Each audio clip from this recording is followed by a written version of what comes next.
Hello friend, welcome to state tutorial YouTube channel. Friends, हम लोग civics का 5वां पार्ट देखेंगे जो आपकी उत्तर प्रदेश सिटी गेट परीक्षा के लिए काफ़ी इंपॉर्टेंट होगा। इसके पहले का सभी पार्ट आप लोग प्लेलिस्ट में जा करके देख सकते हैं। तो वीडियो पर लास्ट तक बने रहिएगा। वीडियो अच्छा लगे तो चैनल को सब्सक्राइब कर लीजिएगा, लाइक कीजिएगा, दोस्तों में शेयर भी कर दीजिएगा, बेल आइकन पर प्रेस कर लीजिएगा ताकि आने वाली वीडियो का नोटिफिकेशन सबसे पहले मिल सके। तो चलिए क्वेश्चन को शुरू करते हैं। कल का 8वां क्वेश्चन, जो चौथे पार्ट का जो 8वां क्वेश्चन था, वो इसमें से कोई सही नहीं होगा। इसका सही आंसर होगा the human nature of politics पुस्तक के लेखक जो थे ग्राहम वालास थे। इसको आप लोग करेक्शन कर लीजिएगा, ग्राहम वालास। ठीक है, तो इसको आप लोग करेक्शन कर लीजिएगा। कल वाले चौथे प्रैक्टिस सेट में 8वां नंबर क्वेश्चन था the human nature of politics पुस्तक के लेखक कौन है। तो इन चारों में से कोई सही नहीं होगा, ये ग्राहम वालास थे। तो सभी लोग आप लोग करेक्शन जरूर कर लीजिएगा। पहला क्वेश्चन है, निम्नलिखित में से कौन भारत को पंथनिरपेक्ष राज्य वर्णित करता है। तो भारत की संविधान की जो प्रस्तावना है वो भारत को पंथनिरपेक्ष राज्य वर्णित करता है। संविधान की प्रस्तावना के तहत जो है भारत को पंथनिरपेक्ष राज्य वर्णित किया गया है। यह शब्द जो है संविधान के 42वें संविधान संशोधन 1976 से इसको जोड़ा गया था। तो यहाँ पे ऑप्शन नंबर बी आपका इसमें सही हो जाएगा। अगला क्वेश्चन है, भारतीय संविधान के अंतर्गत निम्नलिखित अधिकारों में से कौन सा एक अधिकार सभी व्यक्तियों को प्राप्त है। सभी व्यक्तियों को प्राप्त है कौन सा एक अधिकार।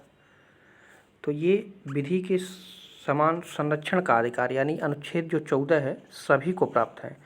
और ये जो तीनों है, भेदभाव के विरुद्ध अधिकार, स्वतंत्रता का अधिकार और सांस्कृतिक एवं शैक्षणिक अधिकार, ये केवल भारतीयों को प्राप्त है। ठीक है, ये केवल भारतीयों को प्राप्त है और ये जो है भारतीयों के साथ साथ अन्य विदेशियों को भी प्राप्त है। अनुच्छेद 14 विधि के समान समानता। तो यहाँ पे ऑप्शन नंबर ए आपका इसमें सही हो जाएगा। अगला क्वेश्चन है, निम्न में से किस एक की अध्यक्षता ऐसे के द्वारा होती है जो उसका सदस्य नहीं होता है। तो राज्यसभा का जो अध्यक्ष होता है, उपराष्ट्रपति, वो उस सभा का सदस्य नहीं होता है। तो इसलिए कह सकते हैं राज्यसभा में जो सभापतित्व का कार्य करता है वो उसका सदस्य नहीं होता है। तो यहाँ पे सी ऑप्शन आपका इसमें सही हो जाएगा। अगला क्वेश्चन है, राज्य विधानसभा में कोई भी धन विधेयक पुनः स्थापित नहीं किया जा सकता बगैर राज्य के राज्यपाल की संस्तुति के। ठीक है, संविधान का जो अनुच्छेद 207 का 1 है, इसके तहत अनुच्छेद 199 के खंड 1 के उपखंड क से लेकर के जो है 6 तक के प्रावधानों वाला कोई भी धन विधेयक राज्य विधानसभा में बगैर संबंधित राज्य के राज्यपाल की संस्तुति के पुनः स्थापित नहीं किया जा सकता है। तो यहाँ पे ऑप्शन नंबर बी आपका इसमें सही हो जाएगा। अगला क्वेश्चन है, निम्न में से कौन सा एक संवैधानिक संशोधन मौलिक कर्तव्यों से संबंधित है। तो ये है 42वां संविधान संशोधन। ठीक है, भारतीय संविधान में मौलिक कर्तव्यों का समावेश 42वें संवैधानिक संशोधन अधिनियम 1976 द्वारा स्वर्ण सिंह समिति की सिफारिश पर किया गया और इनका वर्णन भारतीय संविधान के भाग 4 के क के अंतर्गत जो है 51 के क में किया गया है। तो यहाँ पे ऑप्शन नंबर ए आपका इसमें सही हो जाएगा। अगला क्वेश्चन है, तास कहाँ की समाचार एजेंसी है। तो तास जो है ये रूस की समाचार एजेंसी है।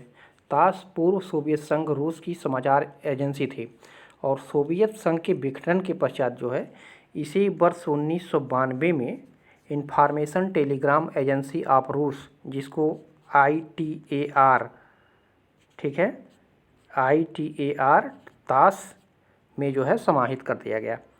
तो यहाँ पे सही ऑप्शन हो जाएगा ऑप्शन नंबर सी। अगला क्वेश्चन है, संसद के संयुक्त अधिवेशन की अध्यक्षता कौन करेगा यदि लोकसभा अध्यक्ष और उपाध्यक्ष दोनों अनुपस्थित हैं। लोकसभा अध्यक्ष और उपाध्यक्ष दोनों अनुपस्थित हैं तो संसद के संयुक्त अधिवेशन की अध्यक्षता कौन करेगा, ये प्रश्न में पूछा है। तो ये राज्यसभा का उपसभापति करेगा। ठीक है, यहाँ पे डी ऑप्शन आपका करेक्ट हो जाएगा।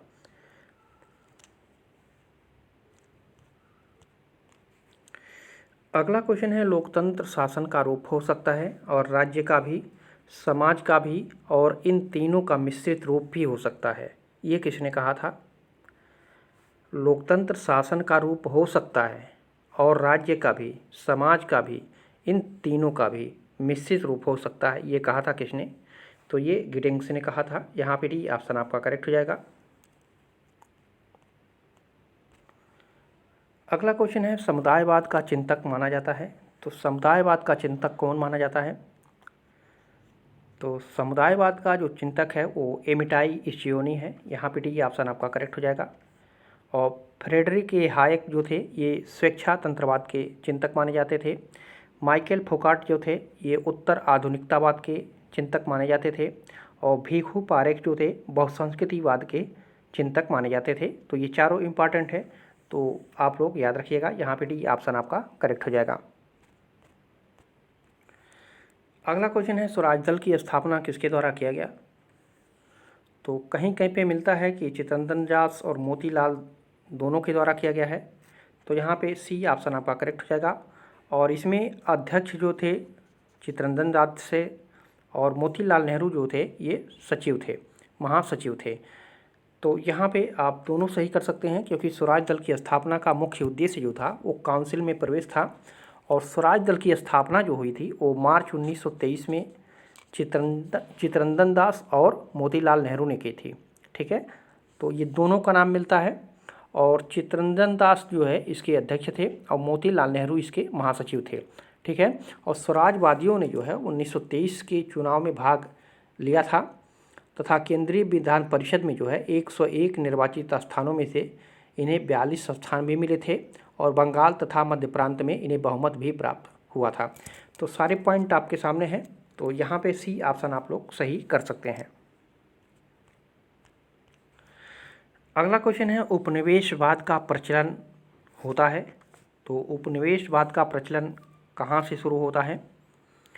तो ये मजबूत और शक्तिशाली देशों में होता है। ठीक है, तो यहाँ पे ऑप्शन नंबर सी आपका इसमें सही हो जाएगा। अगला क्वेश्चन है, भारत में ब्रिटिश उपनिवेशवाद के द्वितीय चरण जो था 1858 से लेकर 1905 में अत्यंत दबावकारी कदम उठाने वाले थे। तो अत्यंत दबावकारी कदम किसने उठाया था? तो लॉर्ड लिटन ने। तो यहाँ पे ए ऑप्शन आपका सही हो जाएगा। ठीक है, भारत में ब्रिटिश उपनिवेशवाद के द्वितीय चरण का दबाव जो कदम उठाया था लॉर्ड लिटन ने उठाया था।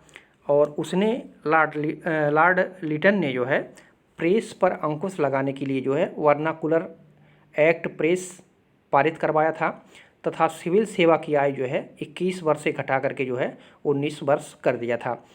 तो यहाँ पे ऑप्शन नंबर ए आपका इसमें सही हो जाएगा। अगला प्रश्न है, भारत में द्वैत शासन व्यवस्था किस अधिनियम द्वारा लागू की गई थी? तो ये 1919 के अधिनियम के द्वारा जो है लागू किया गया था। भारत में द्वैत शासन व्यवस्था प्रांतों में 1919 के शासन अधिनियम के द्वारा लागू किया गया था। और ये भी आप लोग जानकारी रखिए कि भारत शासन अधिनियम जो 1935 था इसके द्वारा प्रांतों से द्वैत शासन व्यवस्था समाप्त करके उत्तरदायी शासन व्यवस्था लागू कर दी गई थी तथा केंद्र में द्वैत शासन व्यवस्था लागू कर दिया गया था। तो ये जो 19 वाला था ये प्रांतों में था और 1935 में जो है ये केंद्र में लागू किया गया था और इसको समाप्त कर दिया गया था। तो दोनों पॉइंट को यहाँ से आप लोग याद रख सकते हैं। तो यहाँ पे भी ऑप्शन आपका सही हो जाएगा। अगला क्वेश्चन है, अगस्त घोषणा 1919 में निम्न में से किसका आश्वासन किया गया? तो ये स्वशासन की संस्थाओं को धीरे धीरे स्थापना के लिए जो है आश्वासन दिया गया था, क्योंकि अगस्त घोषणा 1917 जो है वो भारत सचिव मॉन्टेग्यू इन्होंने जो है निम्नलिखित बातें रखी थी। ब्रिटिश सरकार की नीति जिसमें भारत सरकार पूर्ण रूप से सहमत है कि यह शासन के प्रत्येक विभाग में भारतीयों के सहयोग को अधिक बढ़ाए तथा स्वशासन करने वाली संस्थाओं का जो है क्रमिक विकास इस दृष्टि से करे कि भारत को उत्तरदायी शाखा की प्रगतिपूर्ण प्राप्ति ब्रिटिश साम्राज्य का अभिन्न अंग होते हुए हो जाए और इस संबंध में शीघ्रातिशीघ्र क्रियात्मक पग उठाए जाए। तो ठीक है, यानी धीरे धीरे और जल्दी इस कदम को उठाया जाए, ये बताया गया था। तो यहाँ पे सी ऑप्शन आपका इसमें सही हो जाएगा। अगला क्वेश्चन है, उत्तर व्यवहारवाद में आग्रह किया गया था किसका? तो उत्तर व्यवहारवाद में जो है राजनीतिक गतिविधियों पर जो है आग्रह किया गया था। यहाँ पे सी ऑप्शन आपका करेक्ट हो जाएगा, क्योंकि उत्तर व्यवहारवाद राजनीतिक प्रक्रिया के अध्ययन के नवीन समन्वयात्मक दृष्टिकोण प्रस्तुत करता है। इसके अंतर्गत ये कहा जा सकता है कि ये राजनीतिक गतिविधियों के लिए जो है आग्रह किया गया था। तो यहाँ पे सी ऑप्शन आपका करेक्ट हो जाएगा। अगला क्वेश्चन है, शासन पर न्यायिक नियंत्रण का आरंभ निम्नलिखित में से किससे हुआ? तो ये विधि के शासन से हुआ था। ठीक है, शासन पर न्यायिक नियंत्रण का आरंभ विधि के शासन से प्रारंभ हुआ था। तो यहाँ पे डी ऑप्शन आपका करेक्ट हो जाएगा। अगला क्वेश्चन है, मंत्रिमंडलीय शासन की विशेषताएं हैं। तो मंत्रिमंडलीय शासन की क्या विशेषता होती है? तो ये सामूहिक उत्तरदायित्व तो प्रमुख विशेषता उसका माना जाता है, क्योंकि मंत्रिमंडलीय शासन व्यवस्था को संसदात्मक शासन प्रणाली के नाम से भी जाना जाता है। और मंत्रिमंडलीय व्यवस्था का सबसे महत्वपूर्ण सिद्धांत मंत्रिमंडल का संसद के प्रति सामूहिक उत्तरदायित्व होता है। तो यहाँ पे ए ऑप्शन आपका इसमें सही हो जाएगा। अगला क्वेश्चन है वह यानी प्रधानमंत्री समान पद वालों में प्रथम है, यह कथन किसका है? तो ये कथन है लॉर्ड मार्ले का।